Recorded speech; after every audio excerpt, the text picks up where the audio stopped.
You're listening to the Options Insider Radio Network, the home of the Options Podcast. For more quality options programs, visit theoptionsinsider.com or search for Options Insider Radio Network in your podcast provider of choice. Listeners can also access all of our programming through our mobile app available in the iTunes and Google Play stores. Select programs are also available via live stream at mixlr.com/options-insider. That's mixlr.com/options-insider. Don't forget to follow along with your favorite programs and submit your own questions for the hosts at twitter.com/options, stocktwits.com/options, facebook.com/theoptionsinsider, or via questions at theoptionsinsider.com.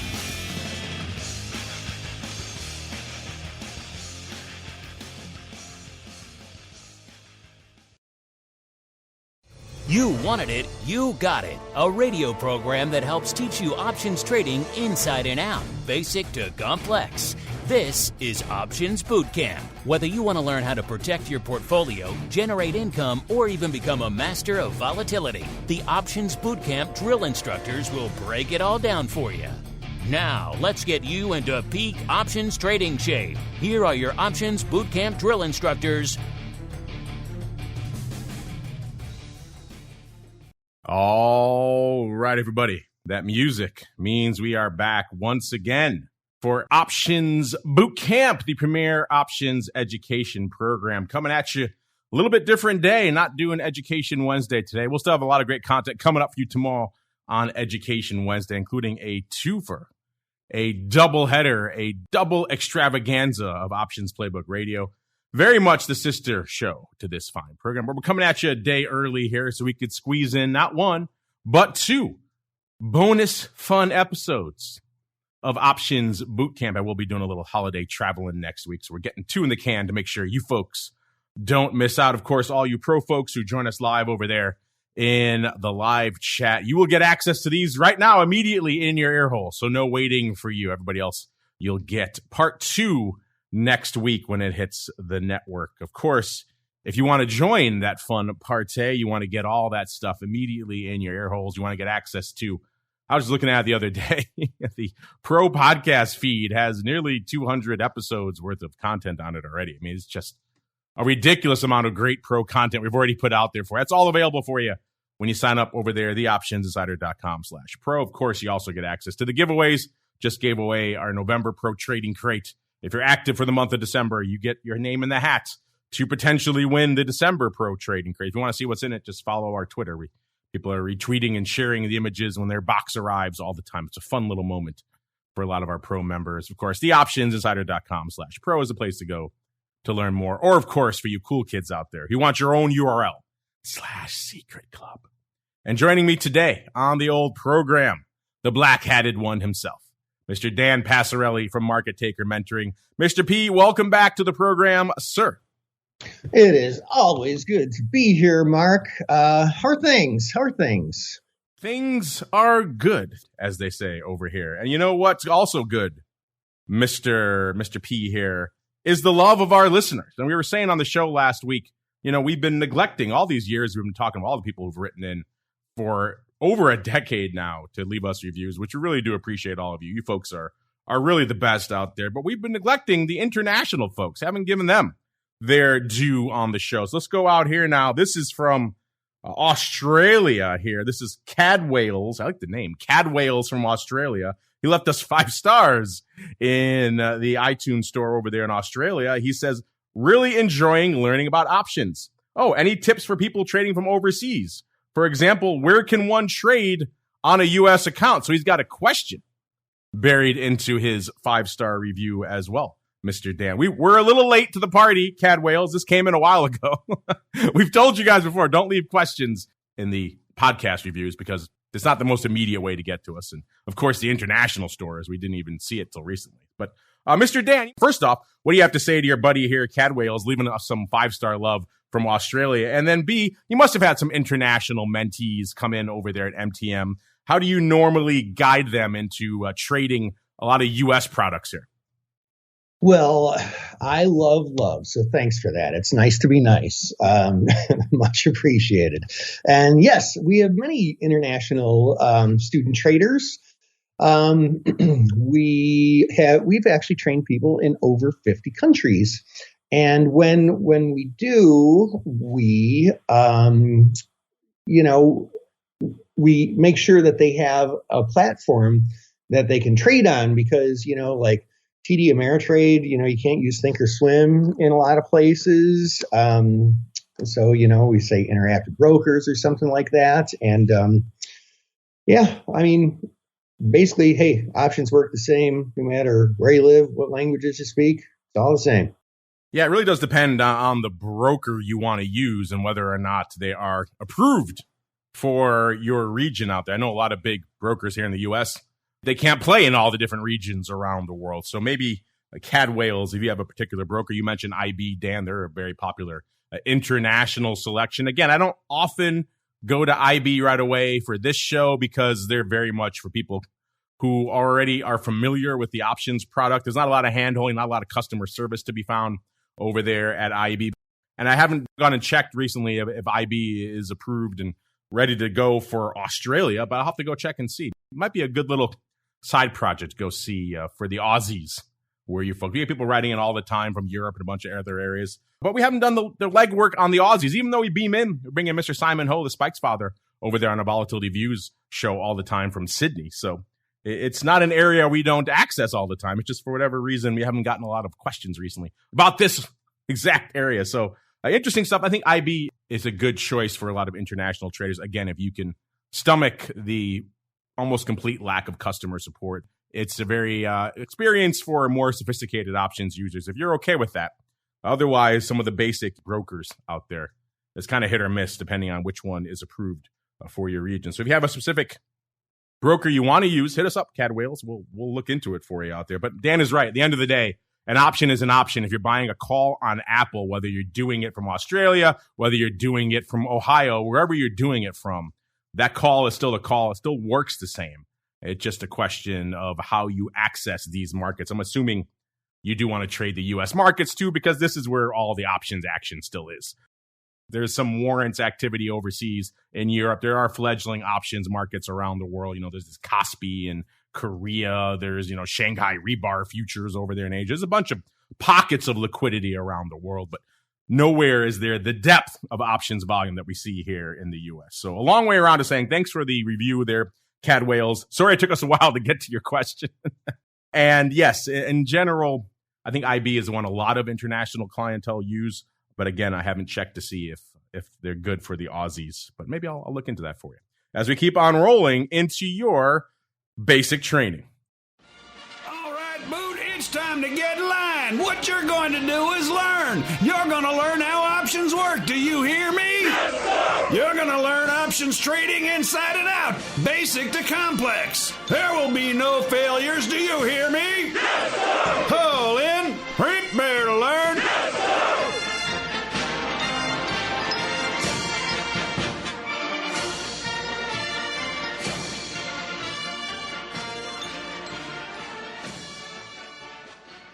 All right. Welcome to Basic Training, the portion of the show where we break down some basic options concept or strategy or technique and go in a little bit more detail, maybe explain how you can utilize it in your portfolio.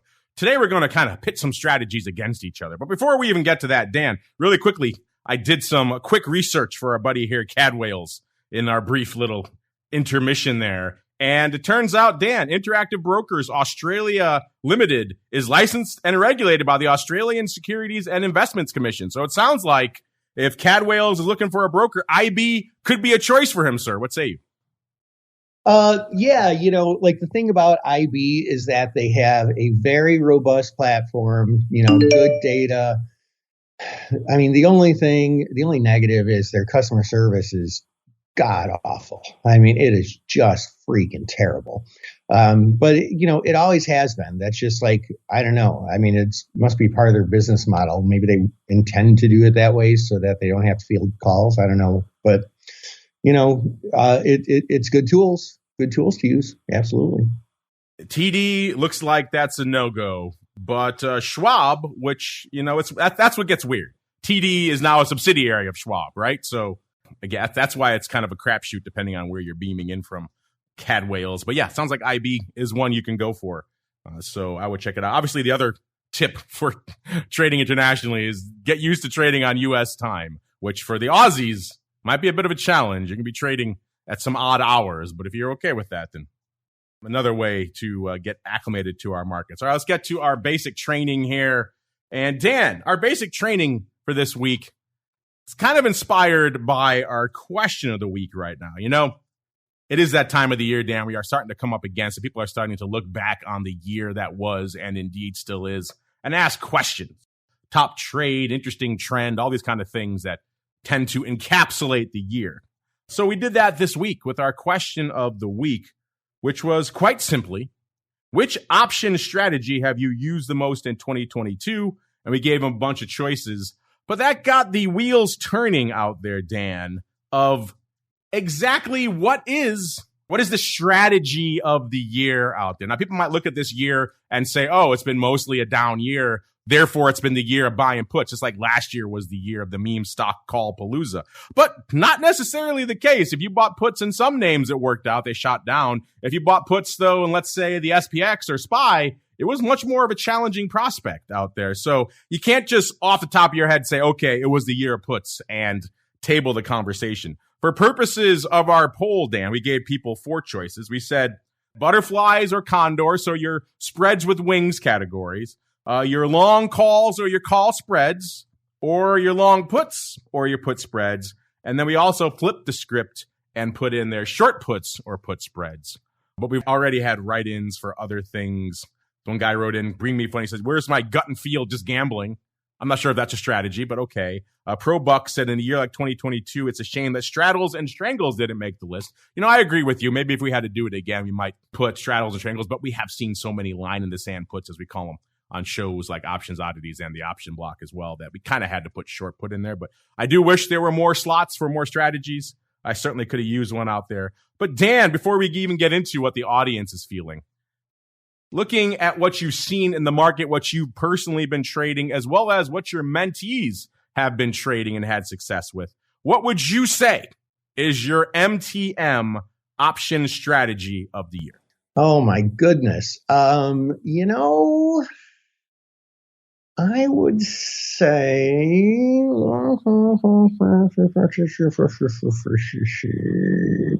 probably if I have to pick among these, probably short put / put spread. You do not. If you want to write in an alternate strategy, if you want to go for ratio iron condor swaps, have at it, sir.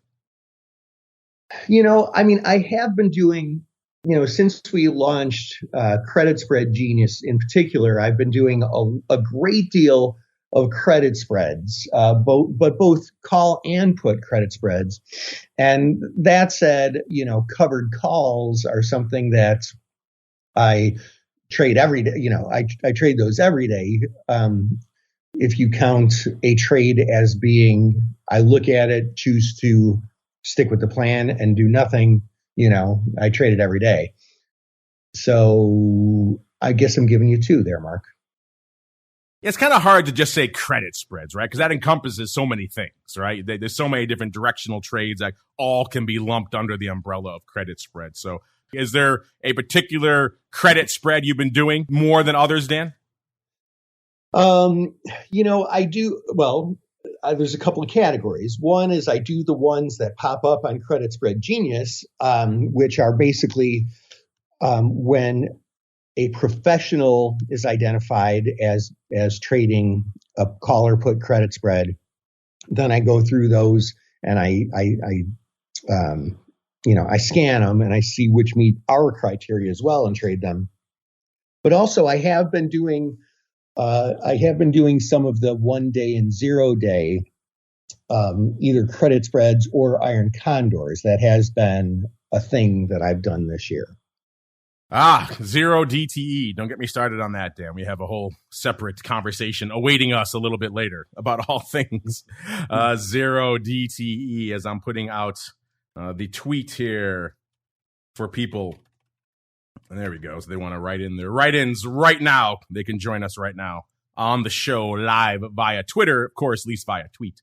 The live stream is for the pro members out there. But yeah, Daniel, this is an interesting one. I kind of wrestled with this myself when we first posted this because, again, the obvious thing a lot of people are going to go towards is the long put. But obviously, we've said on this show and other shows on the network, that's a much more nuanced prospect. If you just bought, let's say, a 10% out of the money put in SPY, if you did it early enough in the year, it worked out for you. But outside of, the initial sell-off there, really, it's been a challenging year to make those types of hedges pay off. For a long part of the year, we saw that put wing extremely bid. So if you bought puts any time in that period, they really didn't pay off at all. You probably lost money, even if you got the move you thought you were going to get because you just overpaid for that put. So the notion that this is just the flipping of the script of 2021, last year was just buying calls. This year is just buying puts. I can't get behind that. I'm kind of with you in the sense that I do like a good... For me this year, this has been a good year for nibbling on some names that have been beaten up. So in that case, the old short put, the line in the sand put, the put spread, all of those types of trades have been my preferred MO for this year. So for that perspective, that's again why we included that in the selections this year, as opposed to things like straddles and strangles, which are also fun, but probably a little bit more esoteric for most of you out there. So I did put that in there. That would probably be, if I went back and tallied it all up this year, that would probably be the strategy that was my go-to the most. Let's see, Dan, what do you think our audience is choosing before I reveal the results, sir? But yeah, you know what? I am still going to go with short put and put spreads. And you would be somewhat correct. It's actually a tie right now, which is interesting because the voting has been coming in fast and furious. This just went live yesterday, listeners, so you still have a few days to get in there. At Options is the place to find it on Twitter. If you don't see it at or near the top of our feed, just scroll down.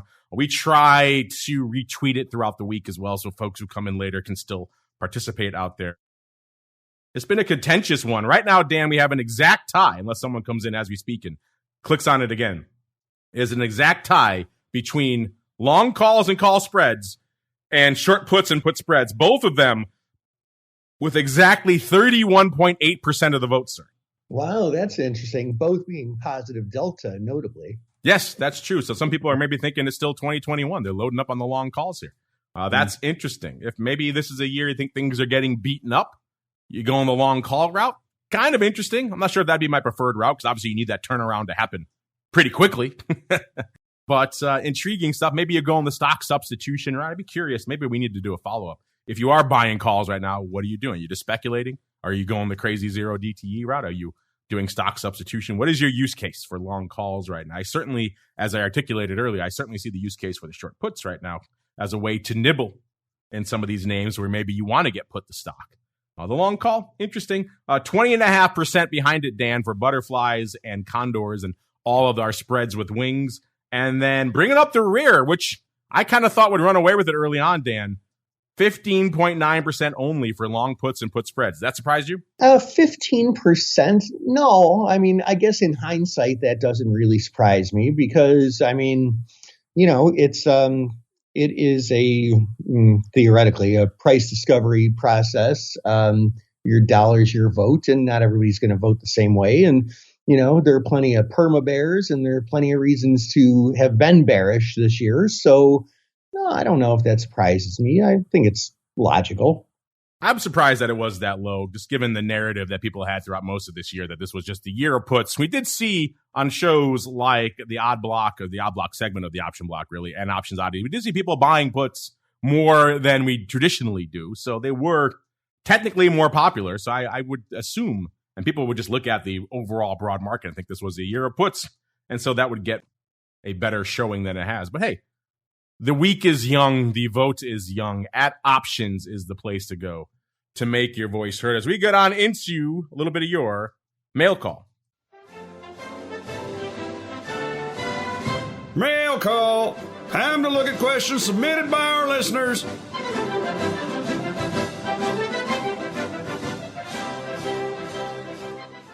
All right, everybody, welcome to the mail call, the portion of the show where you folks take the reins, your questions, your comments, your insights, your pearls of wisdom. Dan, I know you've been waiting all week. You've been dying to unleash this upon our listeners. Now is your chance, sir. What is your MTM question of the week, sir? I was just on doing a one-on-one session, and one of the points that I brought up is that as we get closer to expiration, well, specifically when we get to expiration day, implied volatility sort of goes out the window and doesn't matter anymore. And that question was why? And it's an interesting discussion. I will try and be brief, though we could probably do a whole episode on it. But implied volatility measures only the extrinsic value part of an option premium. And when we're on expiration day, when the bell rings at 3 o'clock Central Time, there is no more extrinsic value. The option either expires and goes away or becomes stock, long or short by exercise or assignment.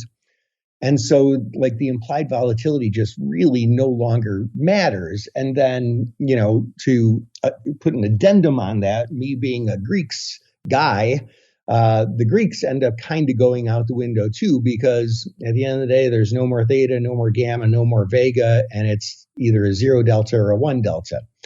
So we could talk a whole bunch about all that, but that is something for the folks who, if this is the first time you've ever thought about that, take a little bit of time, meditate on that one for a bit. It ends up being very important, especially when we do trade 0-day to expiration things. 0 DTE. We will get to that. I think that's next episode. We'll get to that, listeners. But right now, let's go to some other questions out here. Let's see. Let's go to Jones. just straight up Jones. Welcome, Jones. Jones says, do you guys ever trade stock?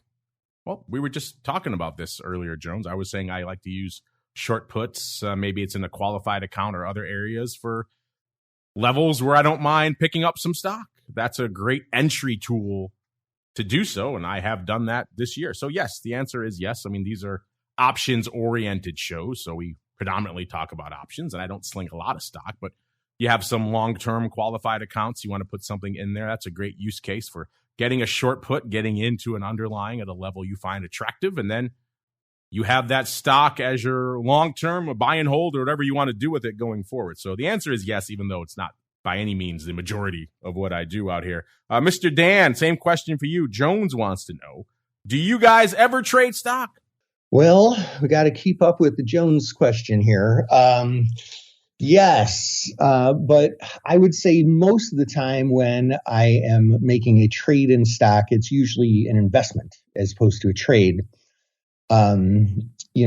Like most folks listening to this right now, I have my IRAs that I hold long-term equities in stocks. But occasionally I do trade stocks as well. Usually when the best way to trade it ends up being like a covered call or cash secured put, getting assigned and doing that. Now, to be fair, most of the time there's a better way to trade some of those scenarios than covered calls or cash secured puts. But sometimes they do end up being the best, not for an investment, but for a trade. But I would say as far as trading, like take away the long-term investments, 1% of my trades are stocks, maybe, something like that. Not even. Yeah, if you break it down the way Dan does, which is investments, which is the way I was just describing it as well, the more longer-term trades. And yes, that's a different bucket entirely. That is where most of my stock trades tend to fall, the more of the longer term. I'm not in there usually slinging stock intraday. Not my bag, not my game, never has been. All right, unless I was out there hedging and trying to trade against my gamma out there back in the day, which is a conversation we've had on the show before, back in the market making days. And we won't get into that again. Go check out the archives if you want to learn more about gamma scalping and all that fun out there, listeners. Let's get out of here on this question from Ailes this week.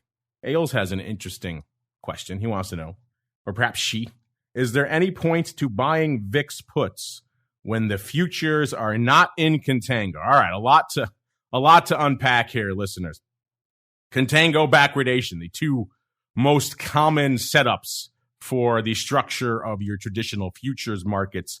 Contango is what you're used to, where you see a futures price and you go out in time and the longer term futures are priced at a higher level than the nearer term futures. It makes a lot of sense to people. It's intuitive. There's a time value of money, all sorts of other things, carrying costs that are baked into these markets that is reflected in that traditional term structure. And that's where the VIX futures usually hang out as well. Longer term volatility is usually higher than nearer dated volatility for a variety of reasons.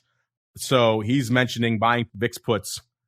Traditionally, you buy them when the term structure is set up that way. The other way, of course, is backwardation, which is where the nearer dated contracts, the front month, second month contracts, are trading at a higher level than the longer term futures contracts. When that happens, usually there's something going on.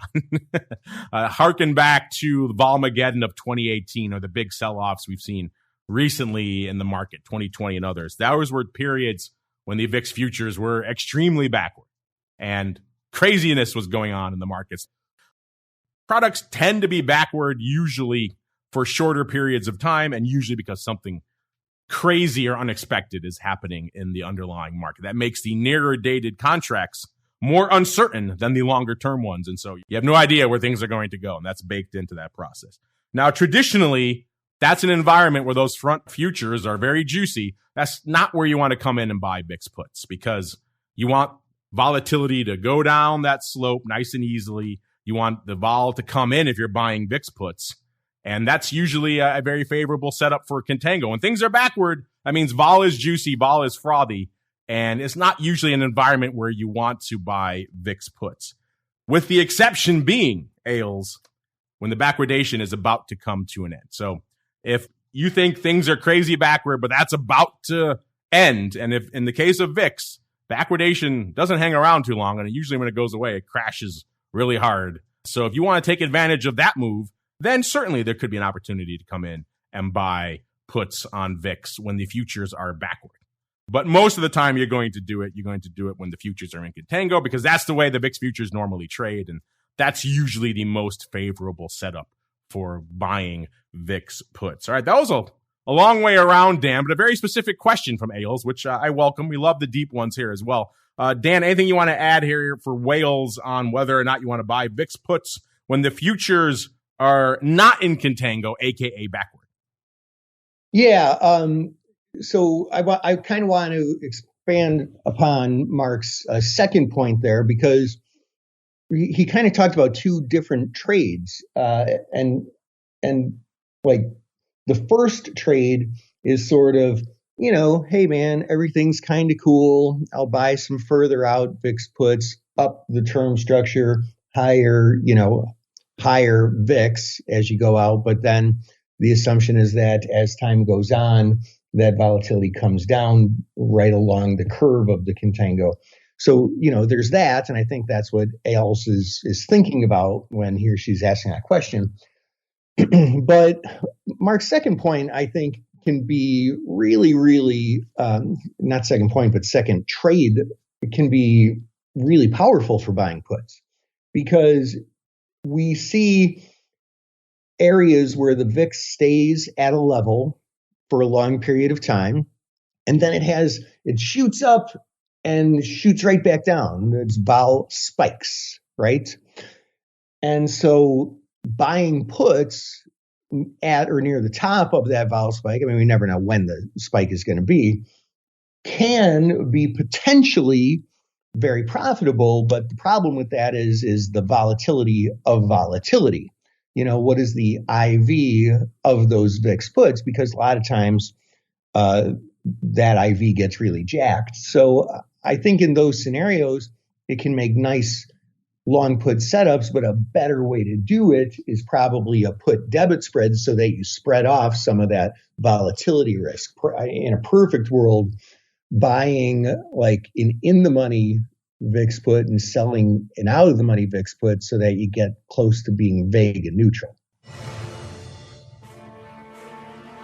Yeah, it's very much a challenging trade there, Ailes, that ladder trade Dan was talking about. You have to have your timing has to be spot on. And if the futures remain backward throughout the holding period of that put, chances are it's not going to work out very well, which is why Dan is saying you want to add some sort of short leg against. That's typically our advice for most of our long premium trades here is you want to have some sort of short leg against it to mitigate your outlay in case the worst does come to pass. In this case, the futures remain backward throughout the entire life of your put. At least you didn't spend all that money on that trade. But that's an interesting one. Maybe we need to have more conversations about trading vol products on different elements of the term structure. If this stuff is over your head or you just want to learn more about it, then I encourage you listeners, check out our Volatility Views program that airs every Friday. Of course, it's on demand on the network. Like this show, that show has been running for over a decade, has many, many hundreds of episodes you folks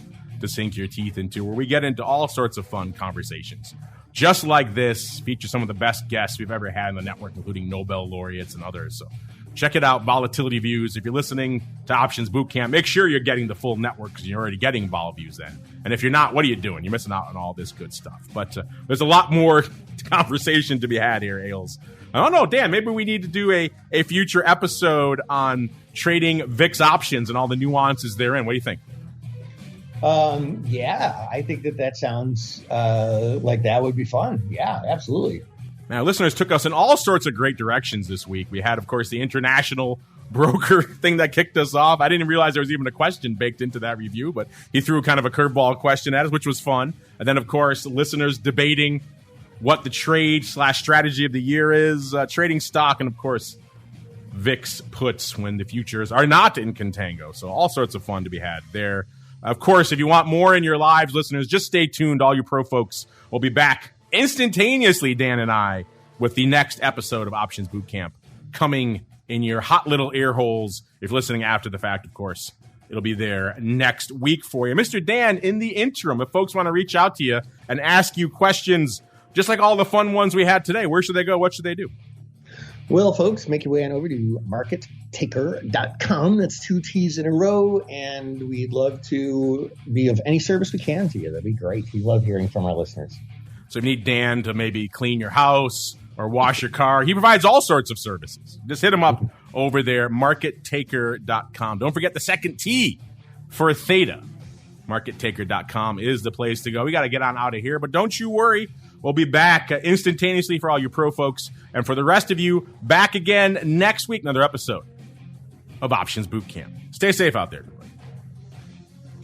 You're listening to the Options Insider Radio Network, the home of the Options Podcast. For more quality options programs, visit theoptionsinsider.com or search for Options Insider Radio Network in your podcast provider of choice. Listeners can also access all of our programming through our mobile app available in the iTunes and Google Play stores. Select programs are also available via live stream at mixlr.com/options-insider. That's mixlr.com/options-insider. Don't forget to follow along with your favorite programs and submit your own questions for the hosts at twitter.com/options, stocktwits.com/options, facebook.com/theoptionsinsider, or via questions at theoptionsinsider.com.